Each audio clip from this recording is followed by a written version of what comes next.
bet top 4. vietā parunāsim par to, ka Latvijā šobrīd pirmā Google Glass mājaslapa izveidot, un par to tad arī sīkāk pastāstīsim.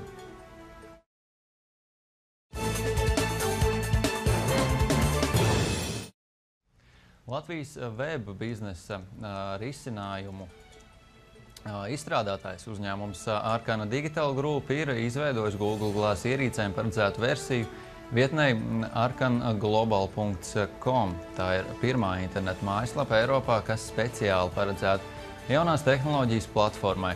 Jaunā platforma pieprasa principiāli citādāku pieeju no web izstrādātāja puses. Ir nepieciešams apgūt informācijas atspoguļošanas īpatnības uz caurspīdīgu displeju, kas izvietots uz Google Glass brillēm. Latvija šobrīd ir kļuvusi par pirmo valsti, kas Eiropā prezentējusi savu pieeju Google Glass brillēm.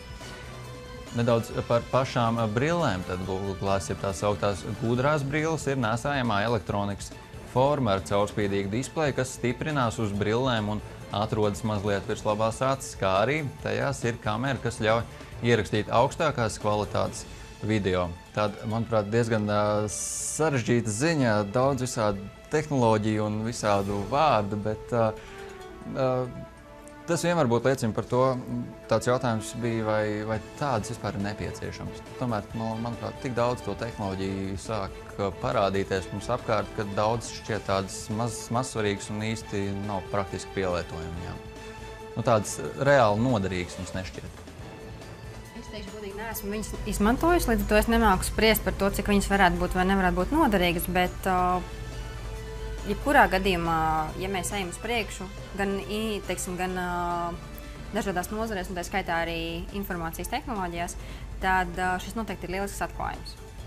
Un agrāk arī, ir bijuši kaut kādi atklājumi gan no informācijas tehnoloģijas jomas, gan dažādi citi cilvēki, kas pirms noteikti domā, priekš kam tas ir vajadzīgs, ir kā kaut kas jauns, varbūt noderīgs, varbūt nē, bet ar laiku, šīm lietām tiek atrasts īstais pielietojums. Līdz ar to, kas zina, kas notiks pēc 2-3 mēnešiem, līdz ar to tās Google brilles tik tiešām varētu būt, ļoti, ļoti noderīgas lietas, iespējams, varbūt tajā pašā medicīnā.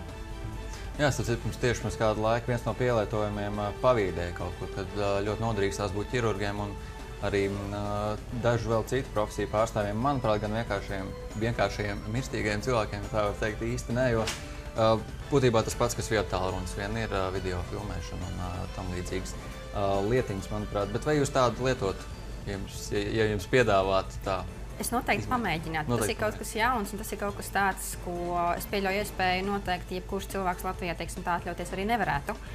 Bet noteikti jaunas lietas ir jāizmēģina, un tad jau var saprast, vai tas ir nepieciešams, vai tas nav nepieciešams, vai tas strādās vai nestrādās. No otras puses arī vien mulsina otrs vārds, nevis Google, bet brilles pēc idejas.